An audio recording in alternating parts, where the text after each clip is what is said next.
our study was the retrograde intrarenal surgery versus percutaneous nephrolithotomy in larger stone in renal pelvis, more than 2 centimeters. I have no conflict or disclosure.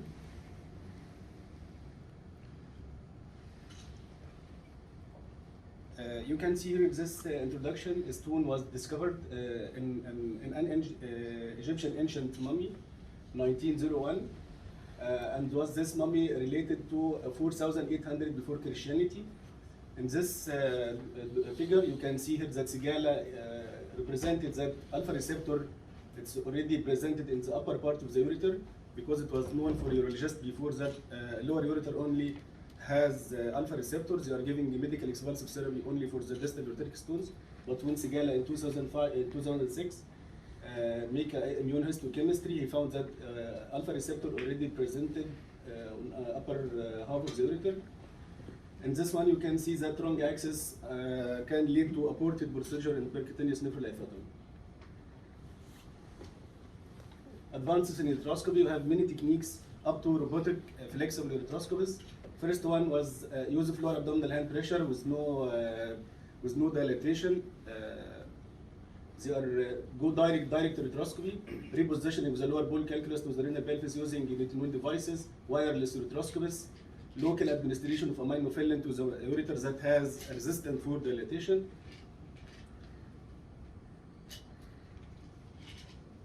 And you can see here wireless ureteroscopy by flexible ureteroscopies to reduce the torque and movement for intervention.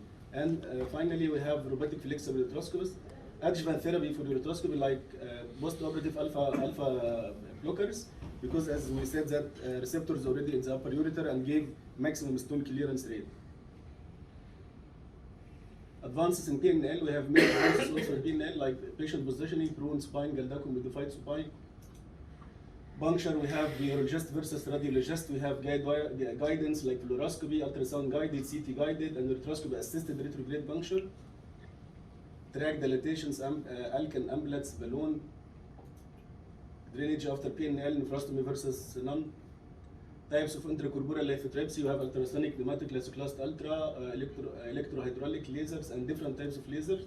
Type of laser as you can see. Different techniques for disintegration of stones, like dancing technique, shipping technique by hitting the sideway, and we have coring from the middle, popcorn to make a stone pulverization. Patient and method of our study. First, we exclude any patients that refused randomization so we can have a proper accurate data. Our study was prospective clinical study was conducted from March 2018 to December 2020 on 121 patients complaining of solitary renal pelvic stone more than 2 centimeters. Patients were divided into 2 groups. Group 1 submitted for standard PNL. Group 2 was submitted for retrograde intrarenal surgery. Both groups were further divided into 2 subgroups. More accurate comparison for outcome. Subgroup A was stone size from 2 to 3 centimeters. Subgroup B, stone size more than 3 centimeters. Study design, it was single center randomized trial in Saudi German hospital. Jeddah is very high volume, as I said, for stone more than 1,000 per year. Cases were performed by 2 senior consultants, me and Professor Abuelazayem. Was equivalent for deep experience in PNL and retrograde intrarenal surgery. Ethical approval for study protocol was obtained from Ethical Committee of Saudi German Hospital Jeddah. The study was performed in accordance with 1964 Declaration of Helsinki. Well-informed consent was obtained from every patient after giving balanced information about options of treatment, including ESWL, before enrollment in the trial. Patient and method. Inclusion criteria: single renal pelvic stone more than 2 centimeters, radio-opaque or radiolucent, age more than 18 years. Failed medical treatment or ESWL. Exclusion criteria: multiple ciliceal stones, concomitant ureteric stones, ureteric stricture or pelvic junction, congenital anomalies like horseshoe kidneys or ectopic pelvic kidney, bleeding disorder, morbid obesity, and any patient who refusal for randomization. Results and conclusion. Stone clearance per single procedures, number of procedures for stone clearance, auxiliary procedures, blood transfusion, hospital stay, and OR time.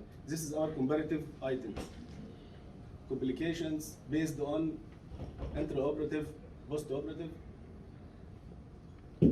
Important points in our study. We have a dilemma how to give a treatment, how to give a definition for single treatment success. We see single treatment success satisfactory visual clearance for stone bulk with radio opacity more than 4 less than 4 millimeters. Because the studies in literature we have 3 and we have 5, we have different measures. We try to be balanced between 5 and 3. Second one, what is the success treatment and what is the treatment success for a single procedure calculated based on single procedure. Sample size for this trial is the biggest compared to the published trials comparing to retrograde RIS versus PCNL. We considered that cystoscopy and the final ureteroscopic inspection at the time of stent removal post RIS or PNL were not considered as auxiliary procedures. Just to not biased for both are. So this one, cystoscopy or final ureteroscopic removal of double chain stent was not added as auxiliary procedure. RIS cases presentation, like you can see, we used disposable and reusable flexible scopes.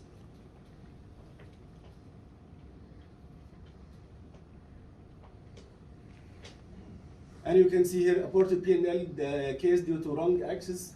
If you can remember the first one, wrong axis because wrong vasculature, we should go through the cup of the calyx, middle part of the cup of the calyx. And you can see here like renal pelvic tear, complication of RIS group, urethral perforation. You can see we discovered this one by axis sheath. Then we went to this, explore by semi-rigid ureteroscopy, and we found here, you can see here's extravasation, ureteric axis sheath injuries.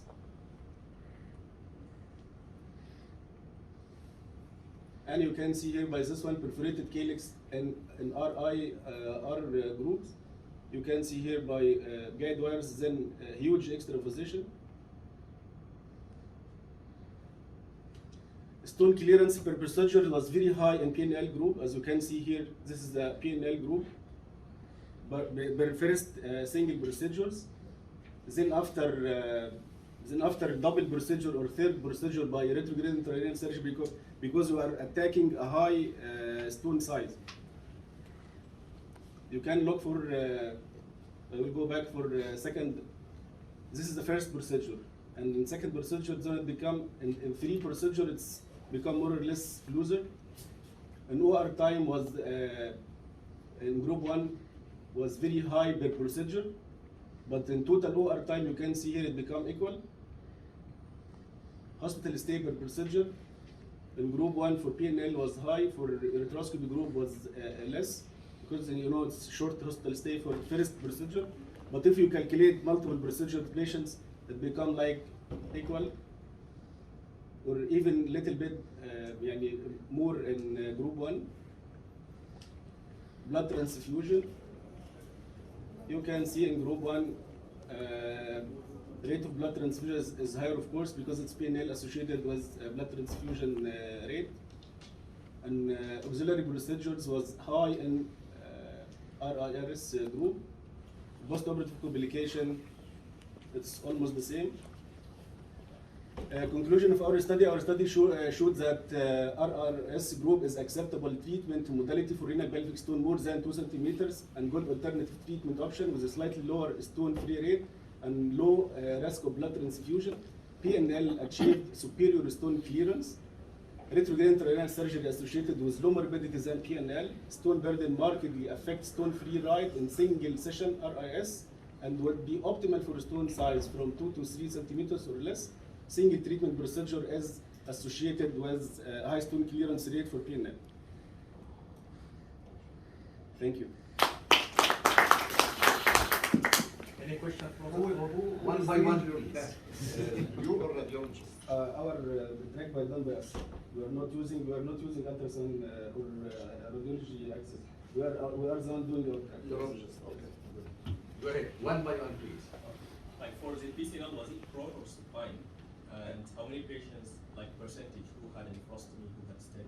And then for the ureteroscopy, these access sheets and which patient they had stent and which patient they had. Okay.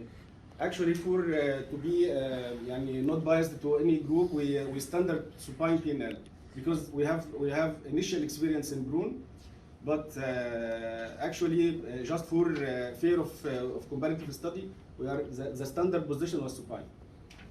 What about tubeless nephrostomy stent? With tube, it's not tubeless. Go ahead. He's at Access sheet in all? What he was asking, access sheet in all the No, cases? not in all, not in all. Sometimes if your ureteroscopy couldn't, this disposable flexible ureteroscopy couldn't access the kidney, we are just putting on a guide wire, then even we can take the guide wire out, as we said in the advances of technique, we are using wireless flexible ureteroscopy. Ureteroscopy was working as a safe guide wire. But in this, not this is not the standard practice. In limited cases that you couldn't dilate the ureter, and even access sheets size 12 could not reach the kidney. But did you have any complication possible because of the intrarenal pressure? If you don't use access We are putting stent routine post flexible. I just found it difficult to interpret the results. What is the mean, the average of the stone size between the two groups? Because you just mentioned more than 2 centimeters in the renal pelvis. Yes. Also, what is the success rate of the single procedure? I couldn't find all in your slide. You just went through it quickly. Okay. If you just show us what is the success rate in the BCNL group and in ureteroscopy group, that would be good. And also, just seeing some horrified pictures of the complications. So, I mean, over the last 2 years as a trainee, I've done more than 100 cases. I did have some renal pelvic extravasation, only few cases. But what is your take on this complication? What would you do? What you should have done differently to avoid this? Thank you for this very big question. Actually, for statistically, we need to be more accurate. So we make a sub-classification. First, what's the stone enrolled in our study? It's more than 2 centimeters. Then we give subgroup from 2 to 3. Then we give another group from 3 to 5 or whatever. Our study conducting on single renal pelvic stone. Okay, we don't have or we did not accept multiple stones in this study. So and size of stone that we're making. Largest size stone. largest was 5. Was 5. 5 centimeters. 5 centimeters. In each arm. In each right? arm, yes. In each arm. So you have managed one patient who's pelvic stone 5 centimeters by retrograde. Retrograde intrarenal surgery for one session. One session. And we have Tell success. tell us what happened with this 5 centimeter patient, please. It's okay. This is the one that I want to say. We have success complete stone clearance rate even for the one 5 centimeters. But the percentage, of course, for success rate from single procedure was less compared to PNL group. What's the success rate between the two? I got your point. For retrograde intrarenal surgery was 18%. For the high volume stone from 3 to 5 was 18% single procedures. But for percutaneous nephrolithotomy was almost 90%.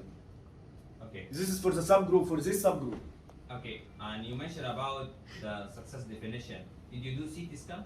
Yes, it's in protocol of our study CT scan at the end of 3 months after adjuvant therapy for ureteroscopies for both. So we are not biased to one group. Definition of treatment success, as we said, per one procedure, single procedure, then conducted by CT scan to be more accurate, and any stone more than 4 centimeters considered as not complete stone clearance. Millimeter. Sorry, 4 millimeters. I'm sorry.